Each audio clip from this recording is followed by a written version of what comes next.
There we go. We are live, everyone. Thank you for joining us for our most recent edition to Real Talk, where we put the real in real estate. And we've got really awesome guests tonight. We've got Taylor Walcik, president of MetroTex Association of REALTORS, and Shana Acquisto, president-elect of Collin County Association of REALTORS. And of course, I'm your esteemed host, and I've got a title, but I don't care to share it right now. So you are amongst great people tonight. And, you know, we're talking about this dirty little word called shift. And we're seeing that everywhere with the rise in interest rates and inflation going on, lots hovering over the real estate market. And so tonight's topic is the market is shifting, but has your attitude soured along with it? And so that's why it's fantastic to have some of our esteemed leadership, two of our largest associations here in North Texas. And I'm so glad both of you guys were able to take the time tonight, because I think this is a really important topic, very timely. It's not going away anytime soon. But Sean, let's talk to you first. Give a little feedback or background to who you are, and you know where your real estate practice is, so people can understand you know your professional competency on that side. Okay. So I'm Shana Acquisto, and I am an independent broker. My husband and I are both brokers. We started our brokerage about 21 years ago, and we are located in McKinney. We just made a shift ourselves. We moved from Frisco to McKinney, and about 10 minutes from our other house, but we have land now. So understanding what, because it's been 18 years since we moved, understanding what and being reminded of what our clients go through was humbling. Yeah. I did the same thing. We moved last year, and I was sitting here like sweating, pacing, doing all these other things, and I'm like, this was a good empathy shot for just a minute to go through this. Taylor, what about you? You're obviously president of MetroTex Association of REALTORS, but you've been doing real estate for a few years yourself, haven't you? Yeah, so I got licensed in 2010 and joined MetroTex in 2011. My office is in Preston Center, but I live in North Dallas and sell all over. We're by referral, and we go anywhere. Have car will travel. So that's kind of me in a nutshell. That's fantastic. And so both of you guys, again, we hear so often, man, how do you actually have time to do any business when you're volunteering and you're in leadership? And I think this is a prime example of that. Our volunteering and being involved in leadership has actually made us market experts in whatever market we're in. And so we are in a different time. But I think the biggest thing is people are sitting here, and I think you used the term, Shauna, chicken little, the sky is falling. And that's really not the case. Things have tempered. Maybe how we're approaching real estate transactions have changed just a little bit. But what's been your experience with the rise in interest rates over the last few months? Are you still seeing people out there competing in the marketplace?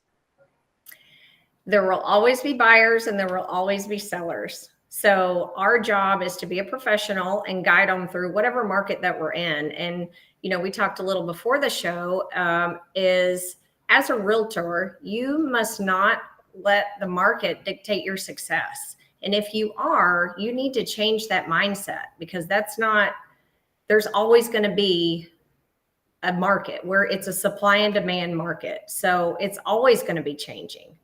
But what needs to be the constant is our professionalism.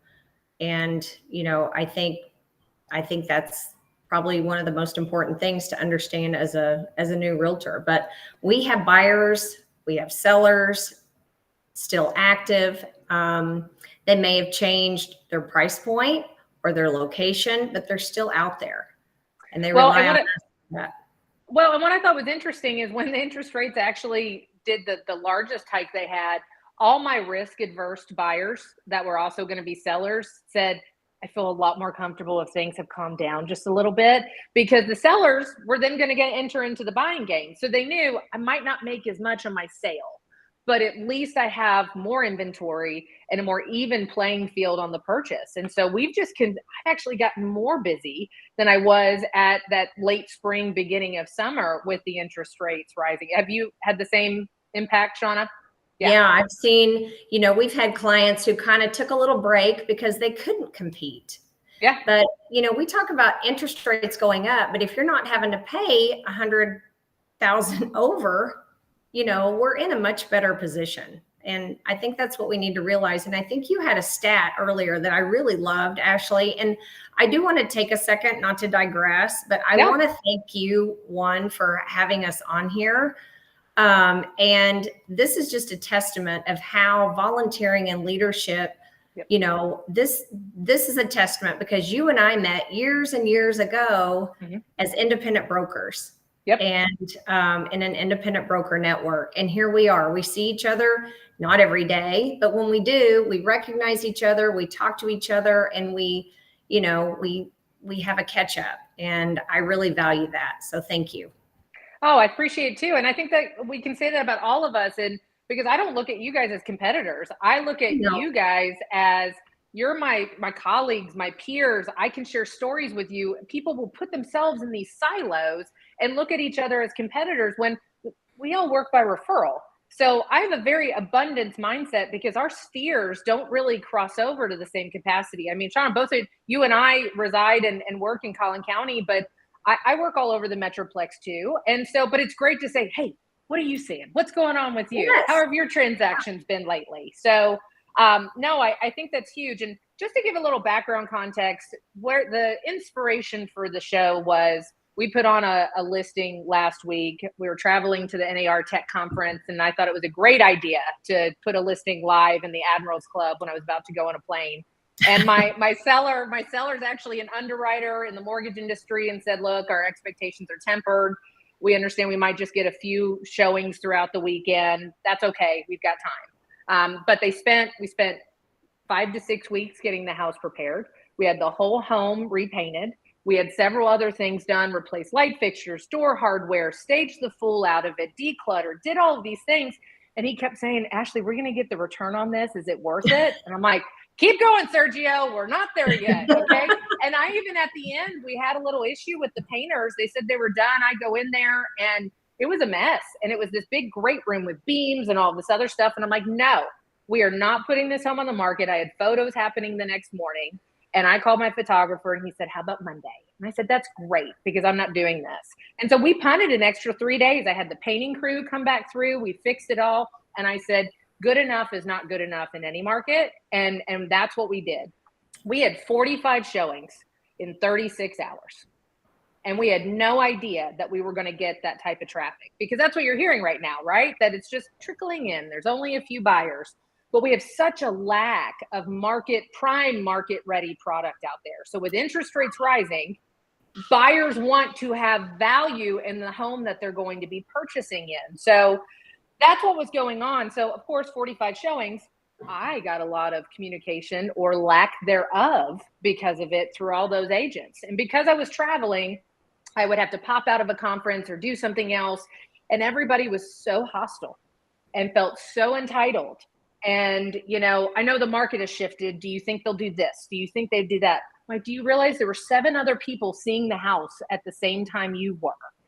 Take some of these context clues, but the hostile communication, the barrage of text messages and voicemails with actually no credible questions. By the way, I had 4 different input listing sheets that were on there with whole home systems, general info about each major component, all the updates, all the upgrades, the survey, the seller's disclosure, community info, anything that they could possibly need. And then, of course, all the information in private remarks. But yet they still continued to call and ask questions. I was teaching you how to fish, folks, and you didn't take the bait.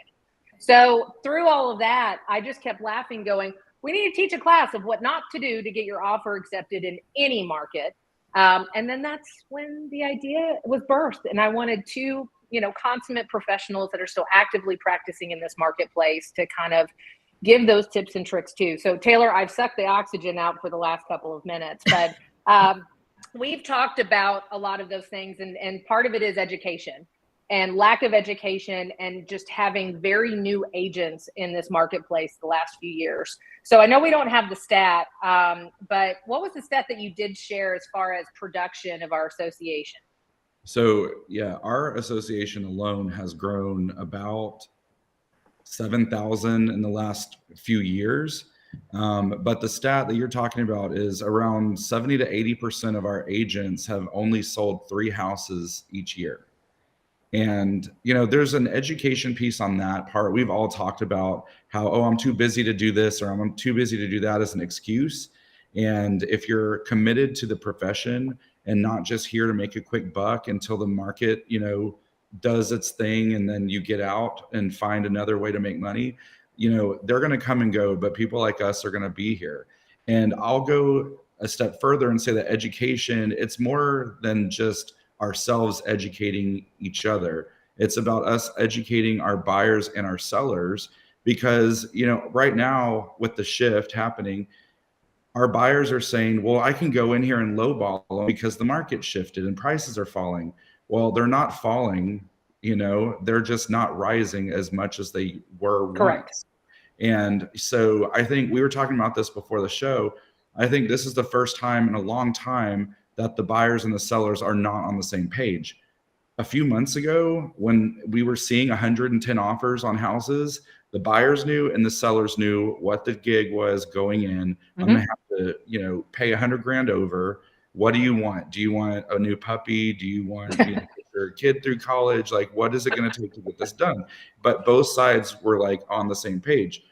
This is the first time in a long time where the buyers feel like, oh, I can just, take them to the cleaners, and the sellers are like, well, hey, I still know what my house is worth.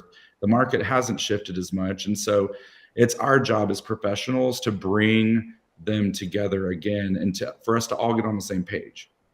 Now, that doesn't mean crap product needs to sell at a prime price. And I think that ship has sailed, and thankfully so, because it's embarrassing to show homes where there's bugs and doorknobs hanging off and just filthy and not a representation. This is somebody's potential home, and that's how you're going to market it. That goes back to professionalism.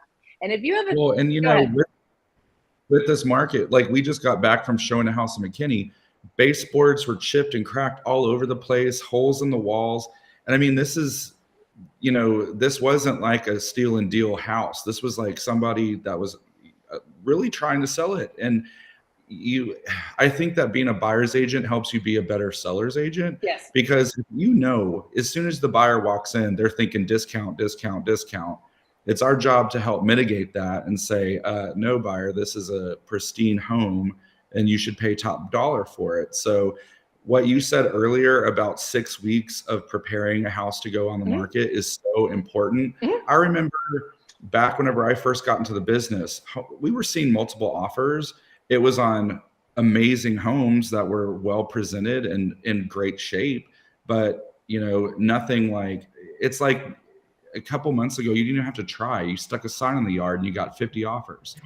So, but you know what, to that, Taylor, I still feel like even with that, there was so much potential dollars of someone's investment left on the table because they didn't do that and they weren't educated. They just thought that they could put that sign out there and woohoo, the money's going to flow in. But you have to be strategic and you have to have the guidance and know what to do. I'm moving right now, and I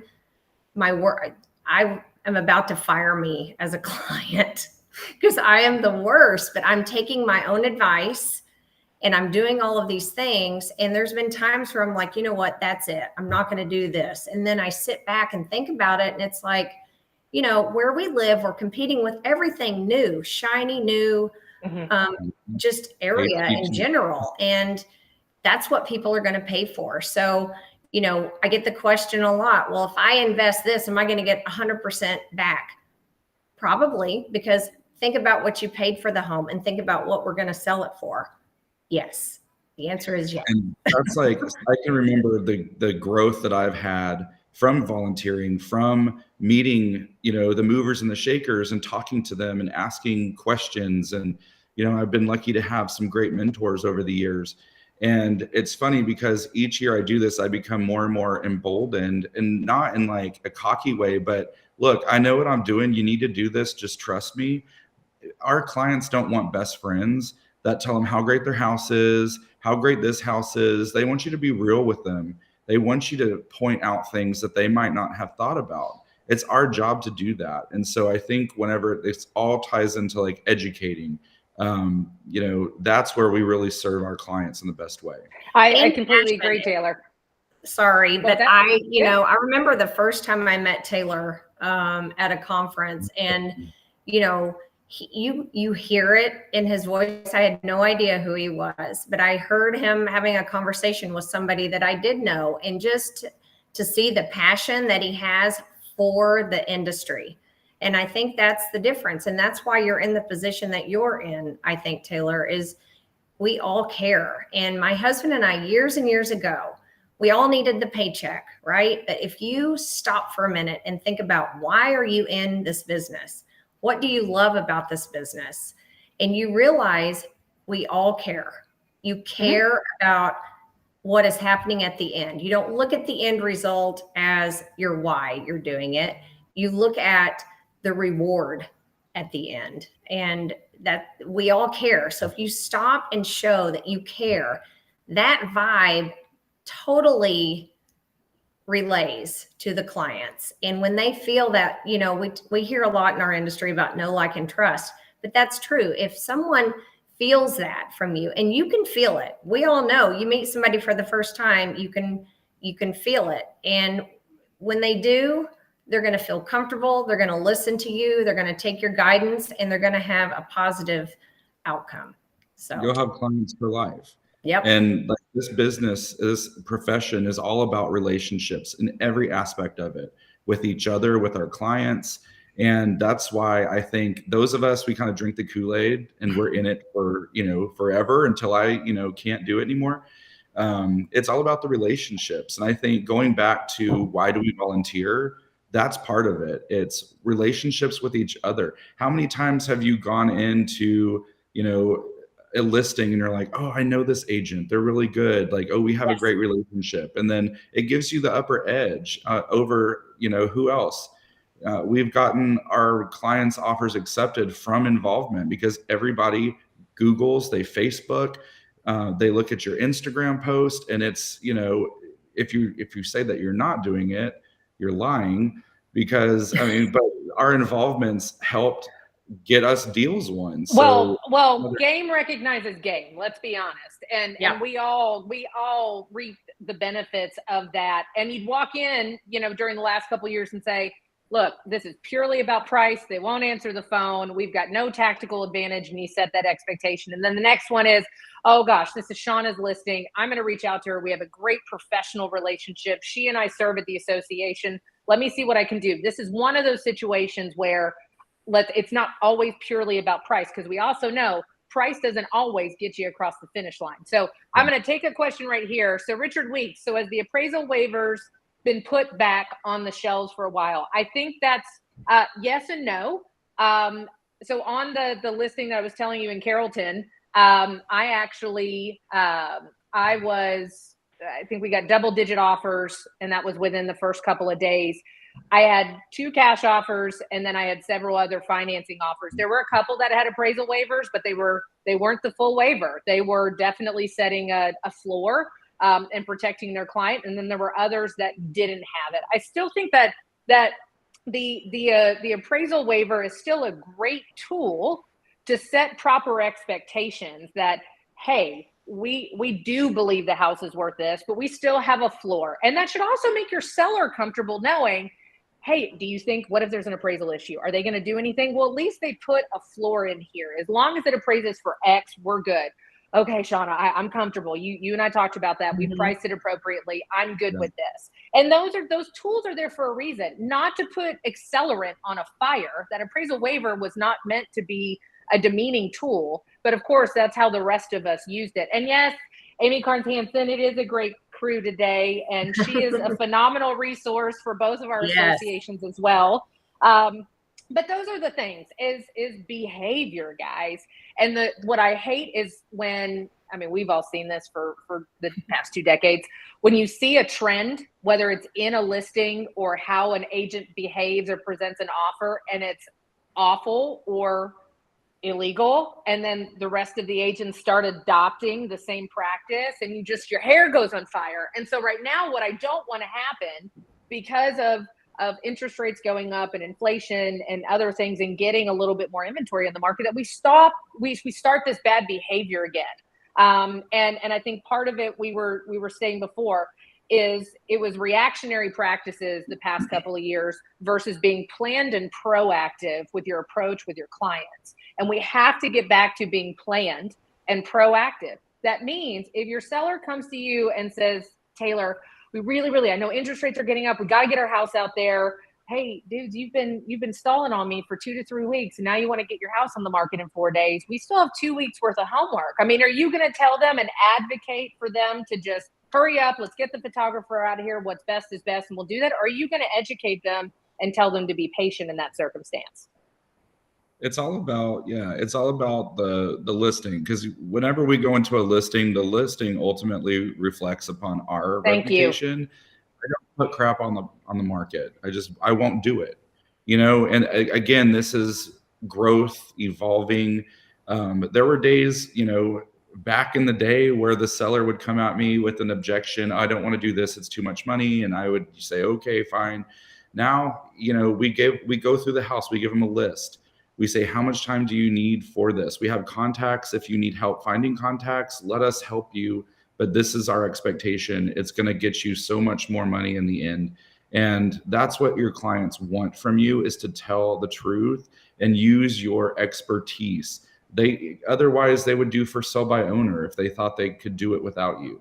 They want advice. But what's great, when you work by referral and you get referred, and people, Dave, this is how my clients refer me.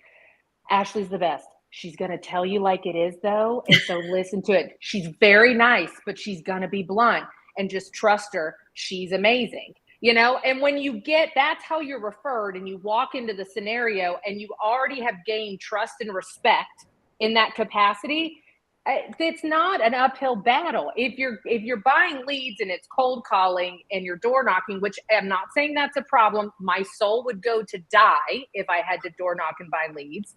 But when I walk into an appointment and I know I'm with my perceived people because they came from my people, then I am empowered and emboldened, use that word, Taylor, to say, all right, you know the drill. Let's start walking room to room. Let's talk about things. I'm going to shoot you guys straight. And let's just, nothing is, we make critical conversations sometimes feel like conflict and confrontation. And it's not. Teeing somebody up for success and teaching them what they need to do because they're relying on your expertise is being a proper fiduciary. It's not being confrontational. And we have to get better at that. And it's not hard. And I believe this. I believe there's really not a huge difference between successful realtors or unsuccessful realtors. I think the difference, though, is attitude. You can have a positive attitude, you can have a negative attitude, and it makes all the difference in the world. But, it's not hard. You have to properly plan.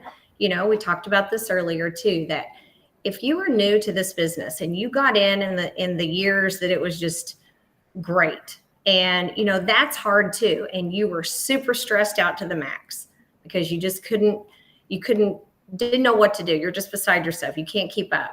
And then you go to a market like this where, okay, now I don't know if this closing was my very last closing ever. I don't know. I feel that way too sometimes, but you have to be prepared. Okay, don't plan your success on the market. You have to get in this business being prepared. You're an advocate, you're a professional, you're a guide, and you have to act as a professional. And I think just people let their emotions, because they weren't properly prepared, and they let them emotions get the best of them. Absolutely. Like Sherry said, an agent should have a standard operating procedure as a minimum. Yes. Sloppy is sloppy, no matter the market. And by sloppy, I'm referring to agents. not sellers. And that's the whole thing. Of course the sellers don't know. They're watching television, they're Googling, they're social media, all of this other stuff. And if you're letting your sellers drive the process, you need to get some training. You need to figure out in one of our professional development departments, I'm sure either CCAR or MetroTex has some great education that you can understand how to behave, how to accelerate these standard operating procedures, how to have critical conversations, do whatever. If you find a weakness in your business practice, go educate yourself. Go educate yourself and sharpen your tools. That's what I think we haven't done the last couple of years, because everybody is sitting there. It's been such a reactionary market. When something hits the market, you better get in your car 5 minutes ago and get to the house. Yeah. But you still should have made time to educate yourself and to further your career and plan, like you said, Shana, because guess what? We all knew eventually it does change. Mm-hmm. So those are all the things. Yeah, those are all the things that we know with being tenured. And unfortunately, the majority of agents who have been, licensed 5 years or less are just having to learn the hard way. But again, last year was my best year. This year's an even better year. And they were talking about at the NER Tech Conference that the average realtor that did do some business had only sold up to 4 houses at the end of Q3. 4. And that's insane to think about that, because the market is still, we started to feel it. And it was really at the beginning of the summer, late spring, that it started to change. But that's just unconscionable. All right, Johnny, let's see what he said. Basic rules of real estate will always trump. In our region, we're very fortunate to have a very diversified Fortune 500 landscape. Supply and demand in the DFW area puts our market in a great position, regardless of the volatility we are seeing in other parts of the country. That said, agents are having to go back to the basics and actually put some effort into the transaction. It's clear when you are working with an experienced agent versus a novice. And he hit the nail on the head, because there's other areas of the country that are seeing drastic declines in their property values. We're still appreciating, people. They're still selling more month after month. We might not be seeing double-digit appreciation, but the average used to be 3 to 6% a year. Okay. And then we had years of double-digit appreciation. Then it dipped back down just a little bit more for a couple of years. And then here we are. The key word, though, is appreciation. Yes. And news outlets, let's use them as an example. That's what everyone is getting their information from, the news. And the news outlets make money on negative, controversial information. So we have to, really stop that and let people know that values are not declining. Things are, maybe stable, but that gives people more opportunity. This is a good thing. But our prices aren't tanking. It's just, you said it, shifting. And, maybe we're not going upward the same rate that we were before, but we're not going the other way. We're stabilizing. And even back in 08, 09, when we had, a rough time, we just didn't see things plummet where we live. Things are stable here. And I think it goes back to what Johnny says. We are very fortunate where we live. We're centrally located, and we have so many Fortune 500 companies, wanting to plant their roots here. And for that, I think we will always be a stable market. And I love it. And I think that's going back to, we have to sit there and focus on the constant, not the variable. So the big thing, because I tend to believe that sometimes we are manipulated through media influence, Shana. I know that's shocking for some of us out there, but everybody's paying attention. The thing that everybody says, interest rates. Where are interest rates? What are interest rates right now? Well, one, calm down. I'm not a lender. So let's check, because they're changing every day, and I will not dare spitball anything at this point. Number 2 is, okay, let's table the interest rate. Okay. Because we know that's the variable right now.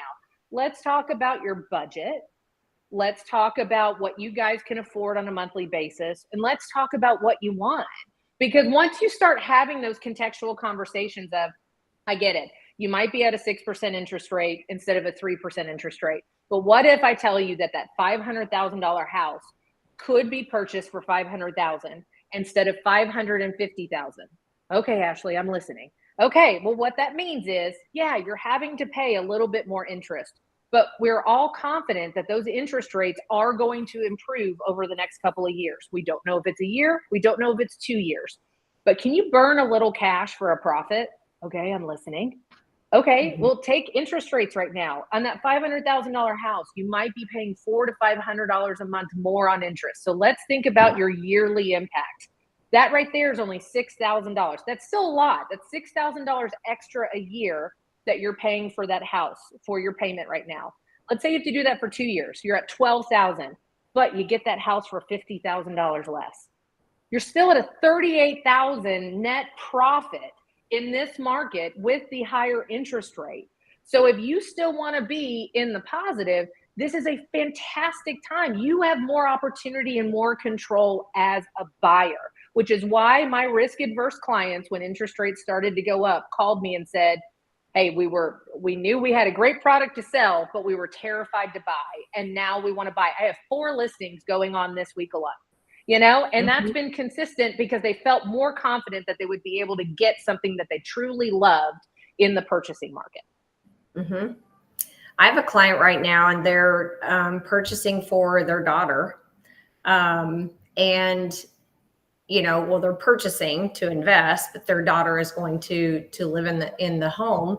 And his interest rate, it was a second home, and it was 7.3. That's highest rate I've seen, but it was an investment, and he had the cash to pay for the home, but he chose to get a loan because he still said, I can hang on to my cash. It's still, for me, more beneficial to go that route. So even at 7.3, so think about that. He had no problems with it. Right. And it's perspective. It's perspective. It is perspective. And for first time buyers too, it's 7%, right? Like that's the average that we're seeing, but your rent is 100% interest. You're not making anything. No. And Taylor, we talked earlier, I think with just, as an investor, they don't know, they have to plan, right? For what lies ahead. And if you have any renewals that are coming up here in the next few months, you can rest assured those things are going to be padded for the next, lease period, because they have to protect themselves. A friend of mine posted his went up $500. $500 a month. That's the impact of the additional interest rate increase. So that's the whole context. And when people are sitting there and saying, no, I just feel more comfortable renting, but why? We're continuing to appreciate. I had that conversation with first-time home buyers today that I actually got off my Carrollton listing because they didn't feel confident in the person they were introduced to. They were feeling sold to. They weren't being advocated for. They just felt like that wasn't somebody that was championing for what was best for them.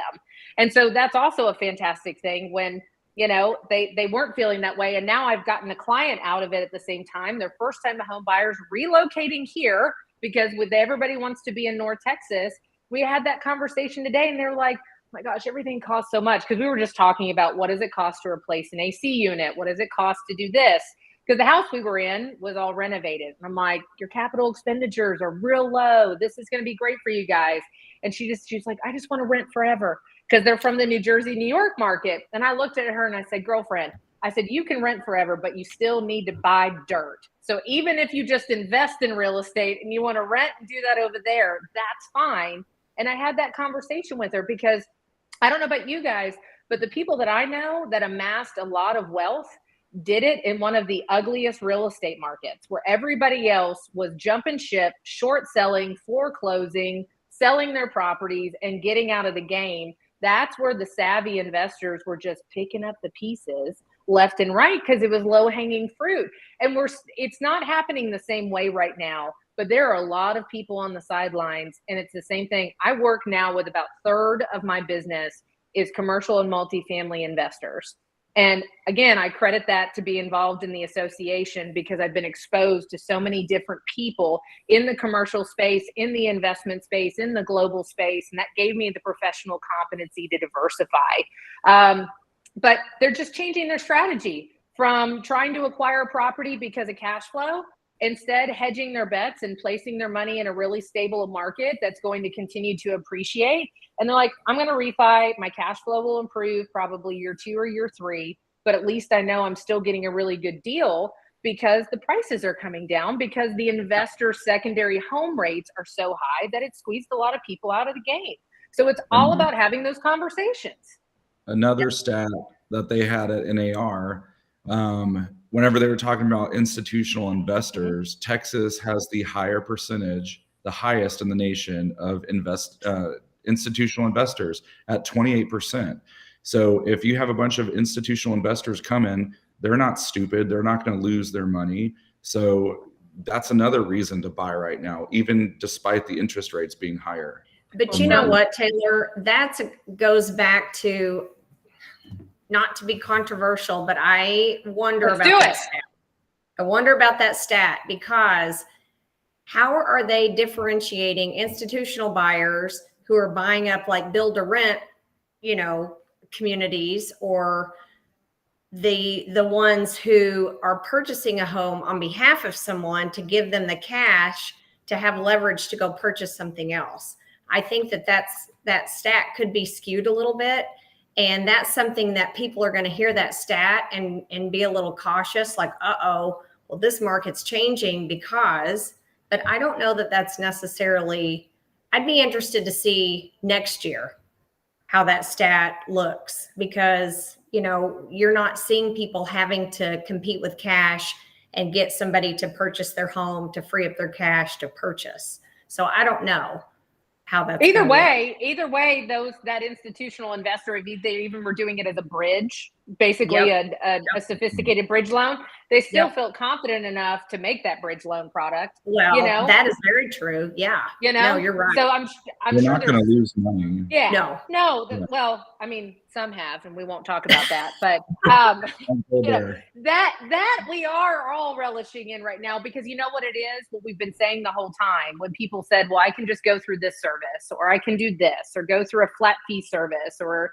an instant cash buyer. We just kept on saying relationships matter, professionalism matters, that person to person.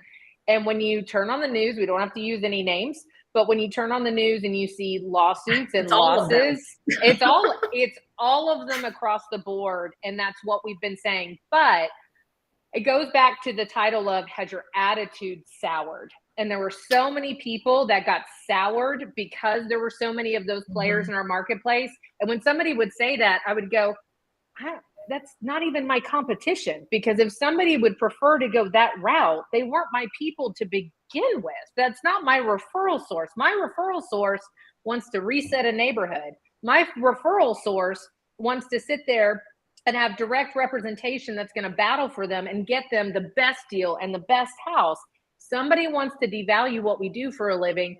I wasn't going to be able to sit there and do that. Let them go. Let them go, but don't act like a sour professional at the same time. Yeah. Right. Absolutely. And there's a market for anything. I went to a tech event and spoke with a emerging institutional investor, and, there were some great questions thrown their way. Here's market value, right? What percentage of market value are you targeting? 60%. That's what they want. And so, he's like, look, not everybody's my people, right? Like 2%, maybe 1% of the market. That's what we're going after. So Ashley, like you said, that's not my competition. No, absolutely not. And I think that's the other thing too, is, look, I've said this all along. Why do you think all these technology platforms and players and fintech companies got into the real estate space? Because we got lazy and we allowed them to see that there was a lane of opportunity, and we weren't removing friction from the process and providing increased value. Let's see, I've been licensed 17 years. My lovely mother, who also commented that I'm smart and pretty in the chat, she's also my business partner. I don't pay her to do that. But she was licensed, 22 years ago. And so I got to watch as a teenager her do that. But guess what? What the value proposition of a realtor is very different today than it was 22 years ago. We didn't have an online MLS system. We didn't have zip forms. We didn't have DocuSign. And so a lot of the facilitation was just the value proposition of a realtor. Well, guess what? We've removed all that friction. We've efficiently expedited that process into our technology platforms, but we haven't evolved some of our offerings, which is what these companies came in and did. And everybody thought it was the millennial that was gravitating towards these platforms. It was actually the older sellers who just didn't have the bandwidth. They've done it so many times over the decades, and they just wanted to be done. And it was actually an older population that was utilizing these services, which makes me sad because they left money on the table, which could have been really helpful for them later on in life. But they wanted the friction removed, and we can do better in doing that. Yeah, very true.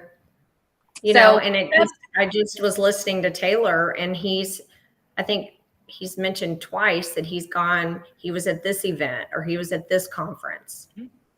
He's bettering himself as a professional every opportunity that he can. And that's the difference. It is. Well, we talked about it. Okay. We're the three of us are sitting here. We've got Johnny in the chat, who's coming in as the incoming secretary treasurer for MetroTex. I'll be the incoming president-elect. We all do business, folks. And so everybody thinks it's the dirty little secret that people volunteer because they don't have any real estate business. Well, I got something else for you.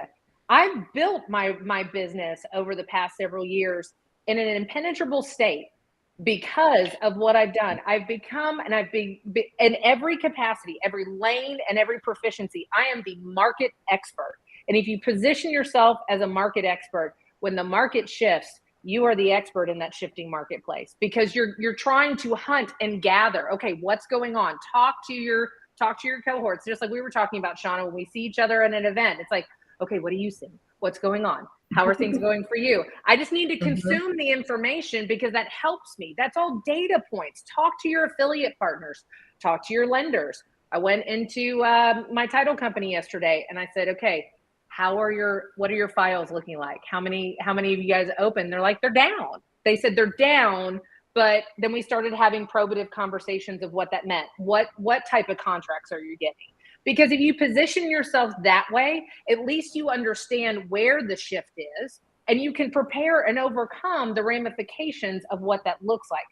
Everybody is standing flat-footed right now. We should be on our toes and we should be seeking information every single day because it's at our fingertips. YouTube, Google, all of these other associations. Zonda is a great one. If anybody, I don't know if anybody's heard of them, but they're a huge market researcher in the real estate space with development, commercial, office, residential, building. And I got onto them attending events through the Dallas Builders Association. I'm not a builder, but I want to hear what's going on in the Builders Association because that impacts what's going on in my backyard. So there's always ways to go out there and seek more information. And that's what we need to continue to do. So we've got about 15 minutes left.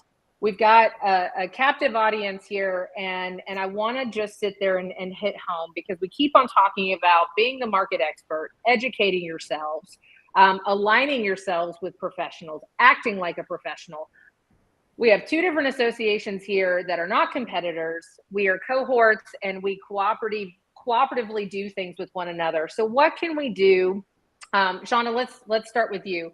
What are some things that you encourage your agents or other members of the association to do right now to, maybe they don't have as much business going on and that's happening. Those are just natural ebb and flows that happens. But what can they do right now to help themselves get more prepared?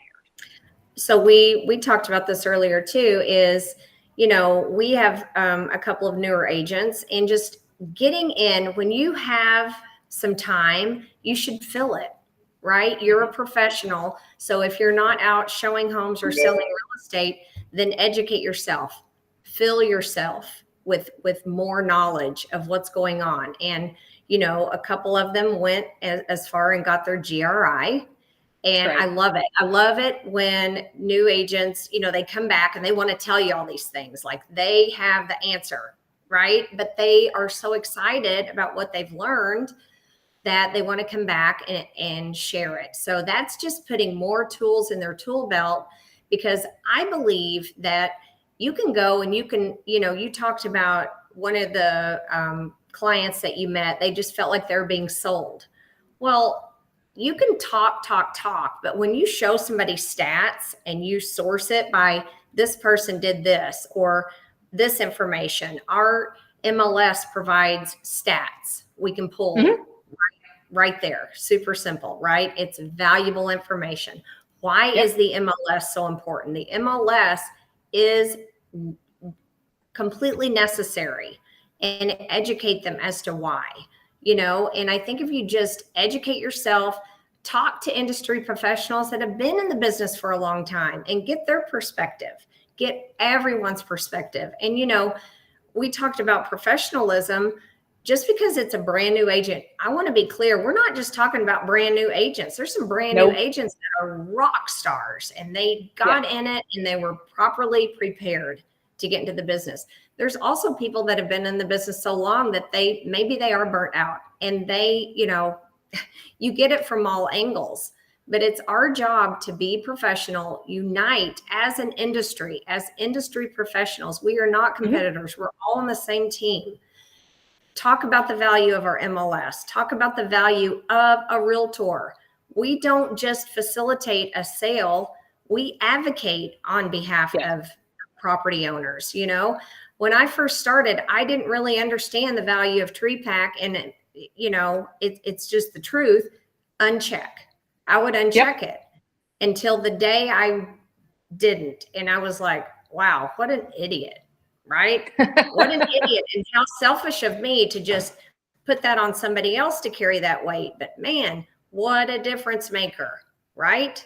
So it's just education. Educate. Well, I'm gonna expand on that first, Sherry. Yes, Zonda is ZONDA. So check them out; they're fantastic, and they have free webinars all the time going on that you can subscribe to.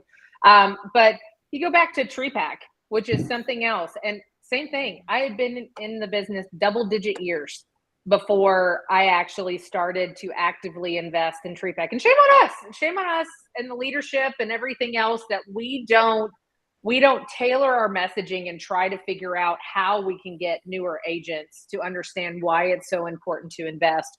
So that's the other part, not just getting into leadership in the association, but also investing back into our profession, advocating for individual property owners' rights, sitting there and having coffees and meetings with individual legislators, whether it's on the state, local, national level, and all of those other things. And so you sit there and you learn so much. And when you actually have a presence and you have influence and a grassroots effort because of what we do for a living, and guys, that does impact it. When you can sit there and talk to a client and say, hey, we're going to look over here because we're really budget sensitive and the tax rate is super high over here, because that's something else that most agents aren't educated enough about, is the differential in the tax rates, because that sits there and changes your monthly payment and your escrows more so than even the increasing interest rates. So what about an area that's at a 2.1%, like some of us are in Collin County, versus being in Dallas at a 2.89%, tax burden or anything else? And it's having those conversations of how can we reduce that tax burden? What can we do to help benefit our clients, continue to advocate for individual property owners' rights and affordable home ownership? It's not just about prices. It's about taxes. It's about insurance. It's about all of those things. And so we've all been so involved on the TreePack side that we've, again, drank the Kool-Aid to an extent, but it's benefited. And I will tell you right now, it's made me a lot of freaking money too, because when I talk to my investors and I tell them what I'm involved in, they're going to go to me and not the next guy that's just trying to sell them and cash a commission check. But you know what, Ashley, you're sharing that wealth. You made money. They made money. Yes. Right. So it's a shared, it's shared. You're not making money and they're losing money, right? You 100%. Made money because you educated them, you did your job, and they made money. So absolutely. No, the byproduct of doing what's right and being a professional is you will win out, and there will be a financial windfall at the same time, but continue to do it the right way. All right, Taylor, what about you? We got a few minutes left. What are some parting words, some topics, anything else that you'd like to talk about or share? Well, I'll just kind of piggyback off the same question, and I don't have a lot to add because you two answered that brilliantly. I'm originally from Houston, where everything the land, the sun touches is Houston. And up here, there are like 270 different municipalities. So on top of tax rates, you also have 270 different sets of laws and regulations. And it's our job to know all of that. So I will say geographic competency is huge, especially up here where there's so many different, things to talk about. Advice for young agents, I would say, grab a mentor. I had so many mentors. I was voluntold to do so many different things. And the first thing that I ever did was help plan a tree pack event. And from there, that's where I got to meet all of the people that were doing so many amazing things in our industry. So, they might not be involved now, but they were probably involved at some time if they've been in this business for a considerable amount of time. Talk with them. They know their stuff. I would encourage you to join a committee, because that's where you'll get to meet your peers, and that's where these relationships come into play. From that, you will find your passion, and you will meet other people that are like-minded. And that really makes all the difference, because if you're having fun, you don't feel like you're working. And the people that are in it, we get it, and we want to help, and we want to steer you in a direction where you can make a difference in this industry, in this profession. And that'll really help make you a more well-rounded realtor. I will go to NAR, has some great research out there, nar.realtor. You can spend hours and hours on there with all the information that you want. Texas Realtors has a new mentorship program that they're launching with the LDAT committee, that stands for Leadership Development Advisory Committee. And, you have to take 3 modules, but you'll learn a lot for those 3 modules. And after that, you can sign up for a mentorship. And I would encourage everybody to do that, whether you're just wanting to get out on the local level, at the state level. If you're already on the state level and you need some help, helping you find your path at national, it's good for that too. So that's my advice. And attend conferences. Attend these conferences, because man, whether you're in leadership or not, you don't have to just be in leadership to attend these conferences. You meet so many people, and people who care about the industry and are passionate, and who are instructors, and it's great. It's amazing. What'd you say, Taylor? It's a tax write-off too. Yes, it is. It is a tax write-off. And you know what? I mean, that's the whole thing. There is always positive byproducts of just getting involved, and they all look very different. On another level, I was just looking, because obviously a light bulb went off, because I talk a lot about the tax rates, and especially being in seeing the different areas where we have PIDs and we have MUDs, and we have more taxing authorities like Dallas, where they have hospital tax and college tax and all of these other things. And again, it's not wrong to be in any of those areas or municipalities, but it's also our fiduciary duty to understand what that financial implication could potentially be to a buyer, especially in a rising interest rate market. And so I talk about that a lot. I was curious, just using like a $400,000 as a flat number. If your home is, if you're buying a $400,000 house, let's say in a area that's a flat 2%, property tax burden, that's $8,000 a year in property taxes for year one, right? Because they go up. And then you go and you turn around and you go somewhere else that maybe the tax burden is 2.9%, and you're buying a $400,000 house. Well, that house right there costs you an extra $300 a month in your escrow payments just because of your taxes. So again, I go back to everybody's focusing on interest rates so much, but there are so many variables that we deal with every day: age of home, efficiency of home, tax rates of homes. So if you just want to focus on interest rates, you're losing out. You're not educating your clients. There are so many other things that are going in. If you want to sit there and say, okay, you want a more energy efficient home. Maybe you do have to go into an area that's newer developed and you're going to have to pay a PIT, but your utility bills are going to be less. Your capital expenditures, your improvements, your major systems are under warranty. Guys, those are conversations we need to be having with our clients so they get a full, well-rounded financial picture.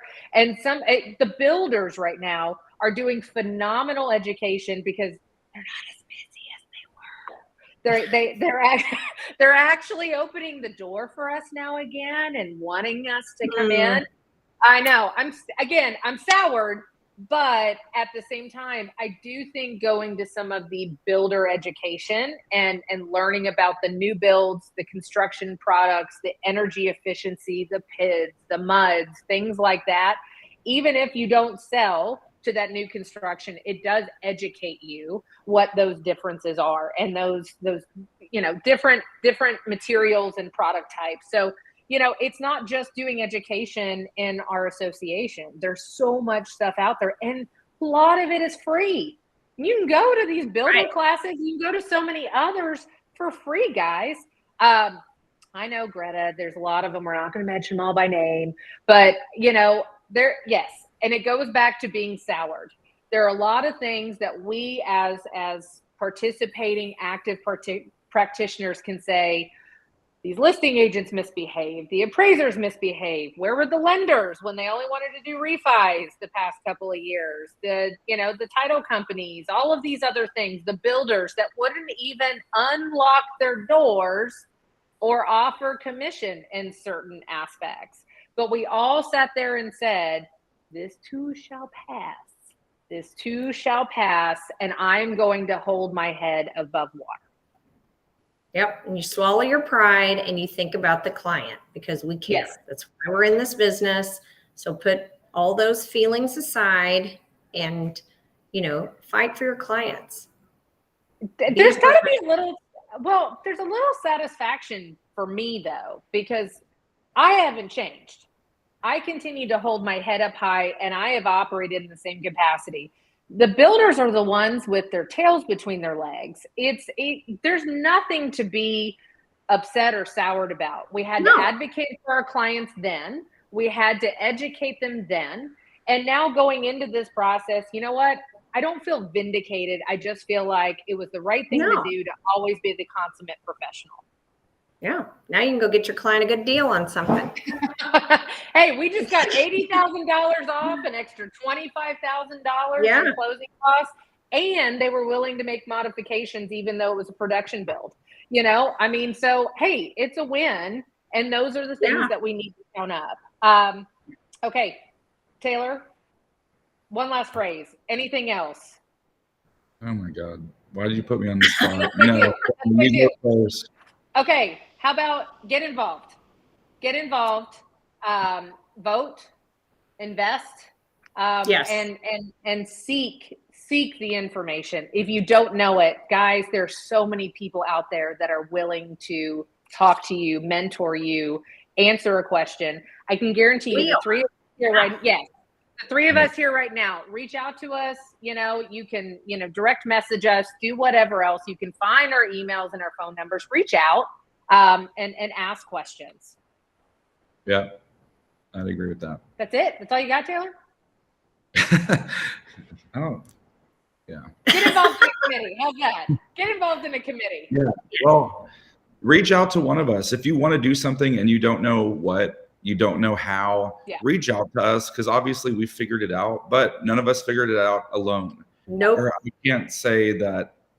I can't speak for you guys. I definitely did not figure it out alone. I did, and I'm still learning. Yeah. Well, and I think, we are helpers. That's what we like. We like helping people and love helping our clients, love helping our peers, and don't be afraid to ask somebody, even if you feel like it's a dumb question. We might have a great story about it. Yeah. Sherry Lewis, that's where I am at this point, where to start to volunteer. Well, Sherry, reach out to whichever one of us that you think is funnier, more approachable. I don't know, has better hair. And then we'll happily guide you in the right point. But the biggest thing is just to reach out. And I will say this, your leadership is approachable. And no matter what association you are in, whether it's MetroTex or CCAR, there are amazing leaders in both associations that are just waiting to help. So reach out. I'll just plug, MetroTex has committee signups that is going on through October. So October 31st is the last day to sign up for a committee. You can choose 3. And that's, I guess, the first step that I would recommend is just sign up for a committee that you think will be fun. Yep. And that you think you'll learn something from, or that you can contribute something to, because I don't think any of us got it right on the first try. I think I've pretty much served on most committees at MetroTex at this point. And you learn something new every committee meeting, and you get to see your friends, and it's a great learning experience. And like Shana said, we met each other in independent broker committee or network at CCAR years ago, and I was a deer in headlights, not knowing where to serve. And here we are now, and she is the president-elect for Collin County Association Realtors. Taylor Walcik is president of MetroTex Association Realtors, and I am currently your secretary-treasurer and will be your incoming president-elect for MetroTex. So you know what? We all started at the same position that anybody listening is doing now.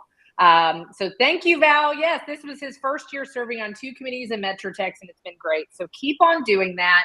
We are going to let you guys go and enjoy the rest of your evening. But like all of us said, reach out to us, continue to comment in the chat if you have anything else, find our contact information and reach out directly. But educate, get involved, and be a professional. And I promise you guys will win out too. So Shana and Taylor, thank you so much. And yeah, it was great to see you both. Yes, we'll see you guys very, very soon. Bye. Okay. Bye.